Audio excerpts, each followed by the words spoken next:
బీజేపీలో ఎటువంటి విభేదాలు లేవన్నారు కేంద్ర మంత్రి బండి సంజయ్. హైదరాబాద్ ఆకాశ్పురి దేవాలయం దర్శించుకున్న తర్వాత ఎమ్మెల్యే రాజాసింగ్ తో భేటీ అయ్యారు. హైదరాబాద్ ఎమ్మెల్సీ ఎన్నికల్లో రాజాసింగ్ తాను కలిసి ప్రచారం చేస్తామన్నారు. ఏ పార్టీలోనైనా చిన్న చిన్న విభేదాలు కామన్ అన్నారు గోషామహల్ ఎమ్మెల్యే రాజాసింగ్. ఇప్పుడు అన్ని సద్దుమణిగాయన్నారు. హైదరాబాద్ లో బీజేపీకి మెజార్టీ లేకపోయినప్పటికీ లోకల్ బాడీ ఎమ్మెల్సీ ఎన్నికల్లో బీజేపీ గెలుస్తుందన్నారు.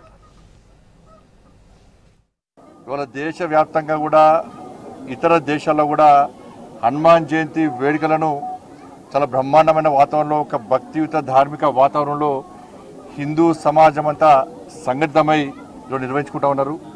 క్రమశిక్షణ గల పార్టీ, ఎక్కడ ఏ అవినీతికి పాల్పడినా కూడా వాళ్ళ మీద చర్యలు తీసుకునే పార్టీ భారతీయ జనతా పార్టీ. ఇద్దరం కలిసే ఉన్నాము. రాజసింగ్ గారు భారతీయ జనతా పార్టీకి 4వ ఎమ్మెల్యే, ఒకప్పుడు ఏకైక ఎమ్మెల్యే. ధర్మం కోసము, సనాతన ధర్మం కోసము, సమాజం కోసము, భారతీయ జనతా పార్టీ సిద్ధాంతానికి లోబడి సిద్ధాంతం కోసం పనిచేసినటువంటి ఒక కమిట్మెంట్ వల్ల కట్టర్ కార్యకర్త రాజాసింగ్ గారు. అడుగు పెట్టుడెక్కడిదే 50% ప్రాంతంలో మేము ప్రాతినిధ్యం వహిస్తున్నాం. 2 ఎమ్మెల్సీ ఎన్నికల్లో కాంగ్రెస్ పార్టీకి అభ్యర్థులు 60 ఓడిపోయారు.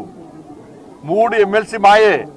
ఎక్కడ ఉప ఎన్నికలు జరిగినా గెలిచేది బీజేపీ. వచ్చే కార్పొరేషన్ ఎలక్షన్ లో ప్రజల మధ్యలో ఎట్లా వెళ్తారు, ప్రజలు మీ పైన ఏ విధంగా విశ్వాసం చేసి మీకు ఓటేస్తారు అని సంజయ్ ఒక మంచి మాట అన్నారు.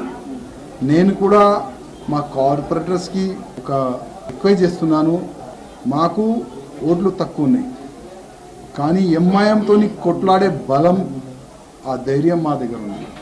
ఒక్కసారి కాంగ్రెస్ కార్పొరేటర్ కానీ బీఆర్ఎస్ కార్పొరేటర్ కానీ ఓటేసే ముందు ఒక్కసారి ఆలోచన చేయాలి.